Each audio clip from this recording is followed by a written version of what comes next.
Assalamu alaikum, I'm Aisha and you're watching Samaa News. Here are today's headlines.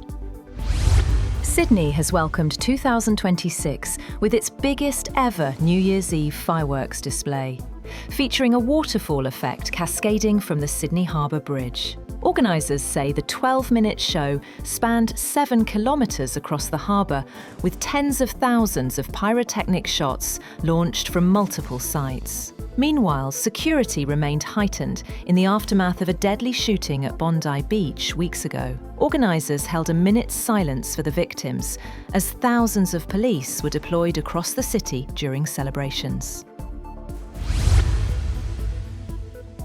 President Xi Jinping has said that China is on track to meet its growth target of around 5% this year and will roll out more proactive policies in 2026. He told a New Year's Tea Party of top Chinese Communist Party officials that China's GDP was on track to reach around 140 trillion yuan after an extraordinary year. He did not mention specific policies, but his message reinforced recent government pledges of fiscal measures to boost people's incomes and support consumption and investment. Thousands gathered in Dhaka to attend the funeral prayers of Bangladesh's first female Prime Minister, Khaleda Zia, who died at the age of 80 after a long illness. Her son and BNP acting chairman Tariq Rahman joined mourners as the country prepares for elections expected in February. Khaleda was buried next to her husband and former president Ziaur Rahman at Zia Udyan. Foreign ministers from 10 countries, including the UK, France, Japan and Canada, have voiced concern over what they call the catastrophic humanitarian situation in Gaza. In a joint statement, they urged Israel to ensure sustained aid access, ease import restrictions, and allow humanitarian agencies to operate as winter conditions worsen.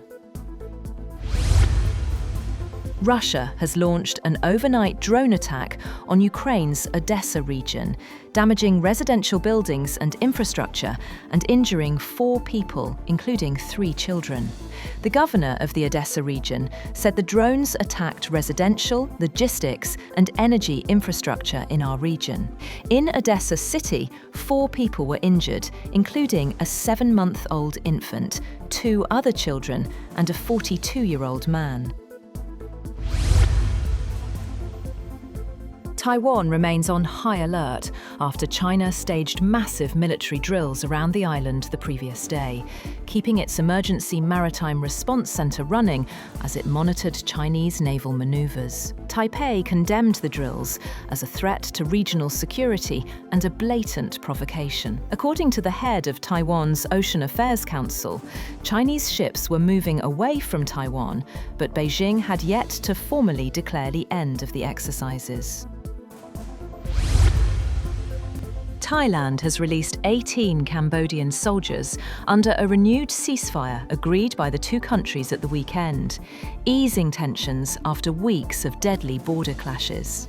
Cambodian Defence Ministry spokesperson said the soldiers were transferred at a border checkpoint after 155 days in Thai custody. The Southeast Asian neighbours agreed to halt fighting at noon on Saturday, ending about 20 days of clashes that killed at least 101 people and displaced more than 500,000 civilians on both sides. Thieves used the quiet Christmas period to drill their way into the vault of a German retail bank and make off with at least 10 million euros worth of money and valuables from customers' deposit boxes. The police said the perpetrators drilled through a thick concrete wall at a branch of Sparkasse Bank in the western city of Gelsenkirchen, and then broke into several thousand safe deposit boxes and stole a sum estimated in the double-digit millions of euros. Drug makers plan to raise US prices on at least 350 branded medications, including vaccines against COVID, RSV and shingles, and blockbuster cancer treatment Ibrance, even as the Trump administration pressures them for cuts. According to data provided exclusively by a healthcare research firm, the number of price increases for 2026 is up from the same point last year, when drug makers unveiled plans for raises on more than 250 drugs. The median of this year's price hikes is around 4%, in line with 2025. Britain's Queen Camilla has described for the first time fighting off an attack by a man on a train when she was a teenager. Speaking in an interview with the BBC, in which she recounted how furious the assault had left her, Camilla recounted that she was attacked on a train when she was a teen. She said she was reading a book and a man attacked her, which she fought back. She said she did not know the man who attacked her. The US Justice Department has revealed it has 5.2 million pages of Epstein files left to review and needs 400 lawyers from 4 different department offices to help with the process through late January. A government document revealed that this is likely to extend the final release of the documents to much later than expected, after a December 19th deadline set by Congress. The review will occur between the 5th and the 23rd of January.